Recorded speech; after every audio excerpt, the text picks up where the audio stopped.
Today was my brother's Mendi ceremony, a day I had eagerly anticipated with both excitement and a deep sense of pride. As the only older brother in our family, he held an exceptional place in my heart, and his wedding was a dream I had cherished for as long as I could remember. With countless hopes and aspirations tied to his special day, I spared no effort in preparing for the celebration. I had arranged for a dress that was even more precious than what the bride would wear, and I made sure to adorn myself fully with delicate floral jewelry that complemented my appearance. I spent extra time in front of the mirror, carefully inspecting every detail of my ensemble. With a final, lingering glance, I applied the most expensive perfume, letting its luxurious scent envelop me. Although I had never been renowned for my conventional beauty, the transformation achieved through this meticulous grooming made me look exceptionally elegant. Wearing a pair of intricately designed payals that chimed softly with each step, I gave one last approving look at my reflection before leaving my room. The Mendi ceremony was set to take place in the garden, a venue filled with festive decorations and the lively hum of celebration. As I briskly descended the stairs, I was busy typing a message on my mobile phone to my friend, asking when she would arrive at the function. My mind was filled with anticipation, and I was wholly absorbed in the excitement of the day. Suddenly, amid my hurried descent, an unexpected forceful collision disrupted my concentration. Before I could regain my balance, someone collided with me, and in that split second of disarray, I began to stumble dangerously down the stairs. Just as I teetered on the brink of a fall, a pair of strong arms wrapped around me, catching me and preventing a potentially embarrassing collapse. I looked up startled to find a young man's face, adorned with a faint, almost dismissive smile. That smile ignited a surge of anger within me. I could not fathom how he dared to grab me in such an unceremonious manner. Furious and bewildered, I quickly wriggled free from his grasp. "Don't you have any manners?" I exclaimed in a voice trembling with rage, thinking that if I had the strength, I would have struck him immediately. His expression changed in an instant, a look of sudden surprise replacing his previous smirk. "Madam, what happened?" he stuttered. "You were so engrossed in your mobile phone, and now you are blaming me?" His tone dripped with arrogance, as if my grievance were trivial. "I have no interest in colliding with girls like you," he added disdainfully before turning and climbing back up the stairs. His cavalier attitude and the dismissive way he treated me fanned the flames of my indignation. Unable to hold back any longer, I called out after him, my voice loud and sharp. "Listen here, mister. Who do you think you are? What nonsense are you spouting? You are here to work at the Mendi function, so focus on your job instead of wasting time with your foolish chatter. Otherwise, I will have no hesitation in reporting you to my brother, Danish." I made it clear that he should remember who I was, declaring, "You must know very well that I am the groom's sister." I had always introduced my brother with immense pride, and his stature in our family was something I held dear. The young man's smirk deepened as he descended a couple more steps, until he was once again near me. With his eyes fixed on mine, he asked in a condescending tone, "Do you know who I am?" His arrogance was unmistakable. I responded steadily, "Yes, I know very well. In events like these, boys such as you are invited merely to dance and then act as if they are heroes. You strut around believing you are the center of attention, but truly you are nothing more than insolent and foolish." At my words, his eyes widened in shock, and his face betrayed a momentary hint of discomfort before he once again ascended the stairs. I stood there, my heart pounding and my anger burning intensely. Never before had anyone addressed me with such disrespect, and his audacity left me seething. As I continued down the stairs, my brother Danish appeared, his face marked by concern mixed with a touch of reproach. "Ikra, have you behaved inappropriately?" he asked softly. His tone was both caring and admonishing, reminding me of the dignity I was expected to maintain. Trying to steady my emotions, I replied, "Brother, who was that man who just left? His behavior was completely unacceptable. I have told you before not to invite those dancers. I find them to be nothing but immature boys who use dancing as an excuse to harass the girls at our family celebrations." My voice trembled with both anger and frustration as I recalled his dismissive tone. I glanced back toward the stairs, half expecting to see him lingering, but he was already gone. Danish's eyes softened with concern as he gently placed a hand on my shoulder.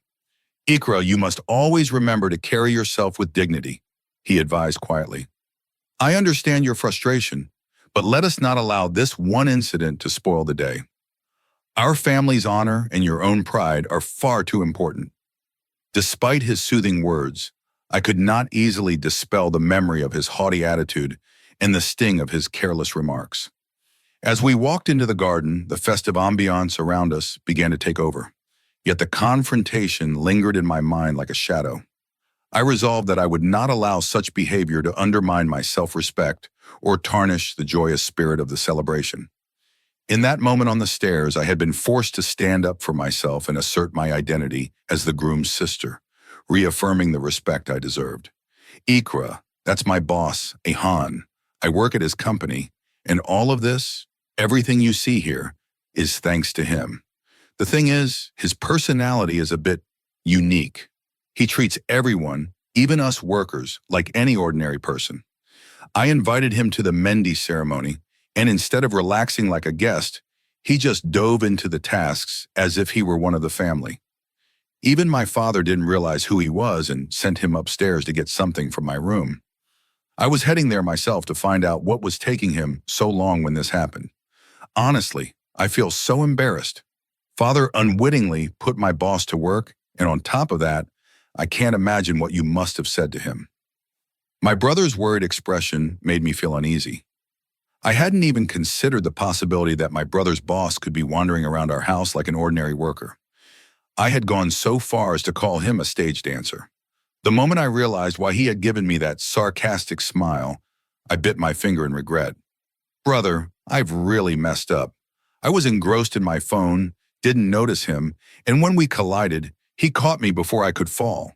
But instead of thanking him, I scolded him. I thought he was one of those dancers you mentioned might come for the Mendi. And his clothes? Well, they made me assume he was just another performer. I was nearly in tears as I admitted the truth. My brother stared at me, processing the entire situation. When he finally understood, he placed his head in his hands and said, Ikra, why can't you think before you speak? What am I supposed to say to Ahan now? You've embarrassed me completely. I was already feeling awkward that father had asked him to fetch something. And now this. I had never seen my brother look so defeated. You need to apologize to him if you get the chance, he added. Inviting him to the ceremony has been a mistake. With that, he quickly climbed the stairs, leaving me alone to grapple with my embarrassment. I was overwhelmed by how badly I had handled the situation. Ahan wasn't just anyone. He was the owner of the company where my brother worked. If only I had known that before we crossed paths, I would have chosen my words more carefully. But no, I always seem to realize things too late. Feeling completely distressed, I wandered back out to the garden. That's when I saw my friend, Fiza, who greeted me with a bright smile. She hugged me and said, Why do you look so rattled?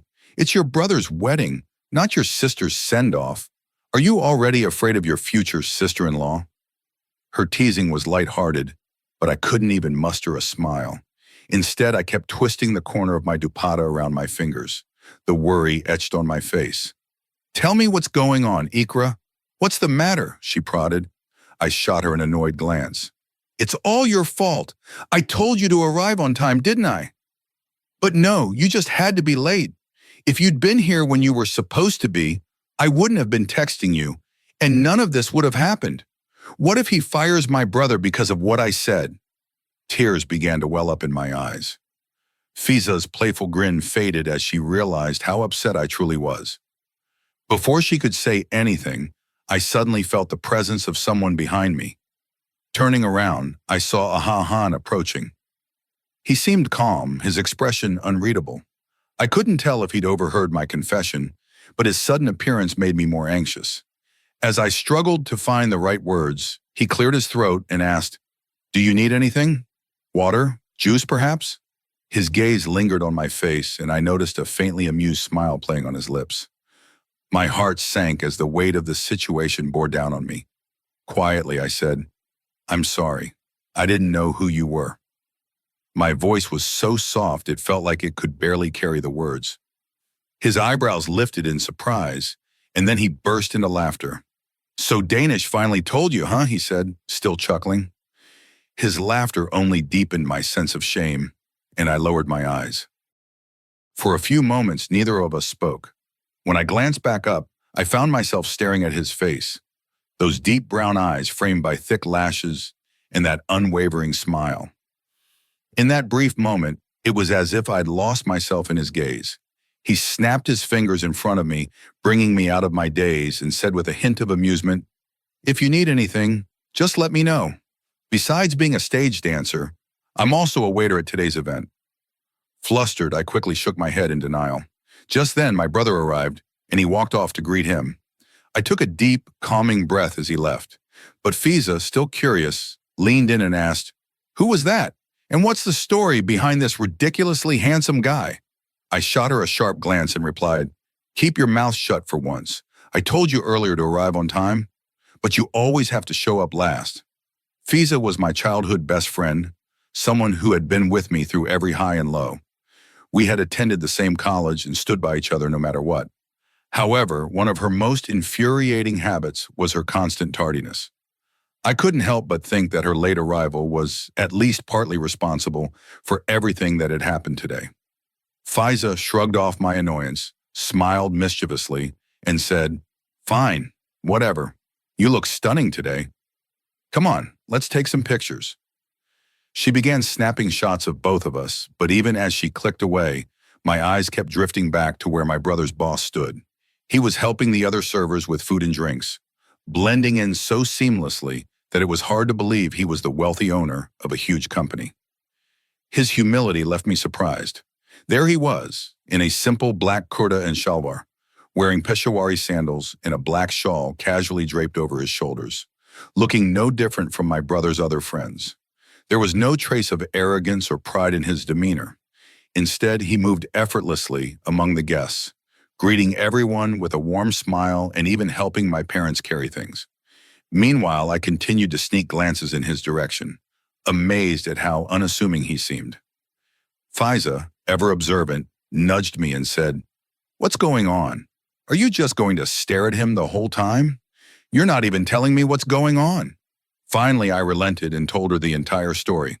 Her eyes widened in disbelief as she listened. When I finished, she smirked and said, "This is your chance. Don't let it slip by." I groaned and smacked her lightly on the head. "Stop talking nonsense. If someone hears you, it'll create trouble."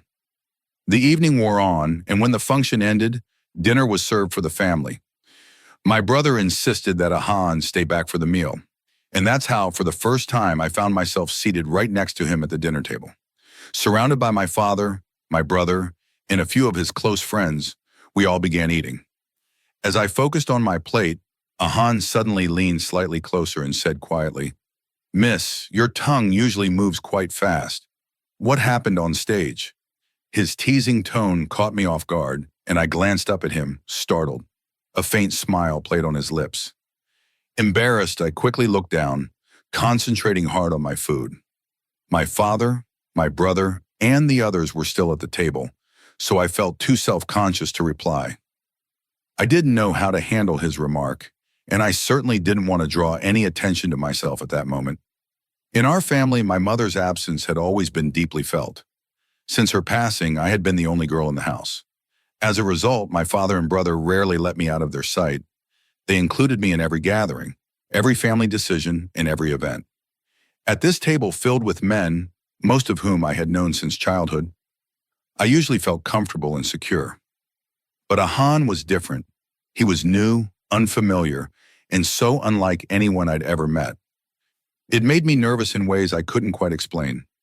A few minutes later, Ahan excused himself and left. I returned to my room, my heart pounding.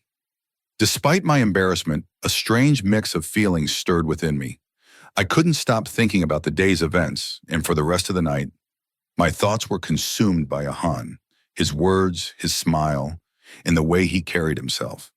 It was as if he had occupied a corner of my mind without even trying. The next day was the Barat, and there was much to be done. I threw myself into the preparations, trying to keep my mind off Ahan. Yet, as I worked, memories of my mother came flooding back.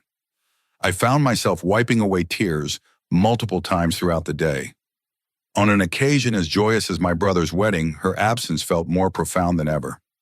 I knew she would have been so proud, so happy if she had been here to witness it all. Thoughts of her filled my mind, but I channeled my emotions into my responsibilities, making sure everything went smoothly. I even called Fiza over to help, knowing she'd be a comforting presence. Despite her playful nature, she understood how much I missed my mother. She stayed by my side, making jokes when I needed to laugh and quietly supporting me when the tears came. It was a bittersweet day, filled with joy for my brother and his new life, but also with a deep longing for the woman who had always been our guiding light. That evening, as I got ready for the Barat, I stood in front of the mirror and took a deep breath. I knew my mother would have wanted me to be strong, to smile and celebrate this milestone for our family. With that thought, I stepped out, ready to embrace the festivities, while still carrying her memory in my heart. My sister-in-law's clothes had already been delivered to her house and everything else was in place. I had a sharara made that was even more expensive than hers, not out of jealousy or ill will, but simply because I had a passion for wearing beautiful clothes and looking my best. I added exquisite matching jewelry and went to an upscale salon. The result was dazzling. My beauty seemed magnified. On the day of the Barat, as I stepped out of the house with my brother, fully dressed and ready, I noticed a large black limousine parked outside. My brother started walking toward it, and I asked, surprised, "Are we really taking this to the Barat? I can't believe it. I've never been in such a fancy car before." Smiling, he replied, "It's a gift from my boss, Ahan. He said I should take the Barat in his car." I was taken aback. I had never seen a boss as generous as this one. My brother added softly, "That's the thing about Ahan. He doesn't treat workers as employees, but as friends." I nodded quietly, impressed by his kindness. Moments later, Ahan came over. When he saw me, his gaze lingered for a second, and something like a spark flashed in his eyes. Turning to my brother, he said, "You look great as the groom." My brother smiled, embraced Ahan, and thanked him. Ahan gave me a quick sideways glance before getting into another car. It was decided that my brother and I would ride in the limousine. As we made our entrance with the Barat, I felt eyes on me, taking in my attire and appearance. When I reached the stage, my sister-in-law looked at me briefly, but didn't smile or say anything. Instead, she turned away to chat with her friends. Her behavior was disappointing, cold and distant. I was her only sister-in-law, and a simple, warm greeting wouldn't have hurt. Nevertheless, I decided to take the high road and complimented her. She thanked me curtly and quickly shifted her attention elsewhere. Something felt off, but there wasn't time to dwell on it. The nikah ceremony began soon after. As it proceeded, tears welled up in my eyes. The joy of my brother's marriage and the absence of our mother, both emotions hit me at once.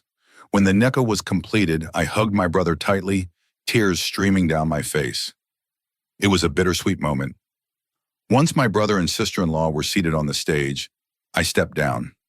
I wanted to take some nice pictures with Fiza, but in my usual clumsy fashion, I managed to trip over my heavy sharara. Before I could fall, Ahan caught me just in time. Smiling, he teased, "Why wear such heavy clothes if you can't even stand properly? You look more like the bride than the actual bride. Maybe you should have had your wedding alongside your brother's." His playful tone made me glance at him sharply, but I didn't retort. Instead, I grabbed Fiza's hand and walked off to the side. For a while, we stayed there taking pictures. I tried to ignore my earlier clumsiness and enjoy the moment. When the time came for my brother and sister-in-law to leave, they got into the car. I decided not to join them. It didn't feel right. I thought I'd just leave with one of the other guests. Just as I was mulling over my plan, Ahan approached me. "You need a ride home? I can drop you off," he offered. I hesitated, not wanting to impose, but he insisted, saying, "I'm heading that way anyway. It's no trouble." Reluctantly, I got into his car. Wearing such a heavy dress made it hard for me to climb into the coaster, so I figured this would be easier. The driver was at the wheel, and Ahan and I were sitting in the back. A faint, mesmerizing fragrance filled the car, giving the atmosphere an almost dreamy quality. I tried my best to keep my eyes on the view outside the window, but I could feel Ahan's gaze on me. The heat of his glance was almost tangible, and every time I caught him looking at me, he would smile slightly. My heart was racing, but I forced myself to stay calm and focus on the passing scenery. Suddenly, Ahan spoke, his voice smooth and deliberate. "You look wonderful today," he said. "Did you take a lot of pictures? Are you going to post them on Facebook or Instagram?" Caught off guard, I stammered, "No, I never post my pictures online." He tilted his head slightly and smiled. "That's a good decision," he said, and his tone made it seem as though he genuinely meant it. I glanced at him briefly, trying to understand what he meant, but before I could ask, we arrived at our destination. My house was just ahead, and my brother and sister-in-law's car was already parked in front. As soon as the car stopped, I quickly got out and thanked Ahan. He nodded in return and drove away. Without wasting time, I rushed to meet my brother and sister-in-law. I had prepared a special welcome for them. I had arranged not only flowers but also candles to brighten the entrance, and I had made sure that everything inside the house was perfectly organized before they arrived. Once they stepped inside, I guided them to the drawing room, where I had them sit on a sofa for the traditional post-wedding rituals. However, I couldn't help but notice that my sister-in-law seemed unusually quiet. Her expression was tense and she didn't appear happy about any of the rituals. This struck me as odd. After the ceremonies were over, I pulled my father aside and voiced my concerns. "Baba, I feel like something is wrong with Mayhem. She doesn't look happy at all." My father gave me a reassuring smile and said, "Beta, she just left her home. It's natural for a girl to feel sad when she leaves her family behind. Give her some time, and she'll be fine." His words comforted me, and I went about the rest of my evening. Later that night, I decided to take a glass of milk to my brother and the sister-in-law's room. As I approached their door, I suddenly heard raised voices coming from inside. I stopped in my tracks, startled. It was Mayhem's voice, sharp and full of anger. "Why don't you ever say anything to your sister? She ruins everything. This was supposed to be my special day, and she completely spoiled it. She's so self-absorbed. She doesn't think about anyone else. I bet she did it on purpose." My brother tried to calm her down. "Mayhem, you're misunderstanding. Ikra didn't mean anything by it. She's not like that at all. She just gets excited about dressing up for big occasions." But Mayhem wasn't convinced. "Oh, really?" she said, her voice rising. "She had to show off today of all days. This was my wedding ceremony. Couldn't she have held back just this once? Instead, she came looking like a bride herself.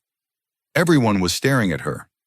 My family thinks she's manipulative, that she deliberately had a more expensive outfit made just so she'd outshine me. They think she wanted me to look bad." Her words were so harsh, so filled with resentment, that I stood frozen in the hallway.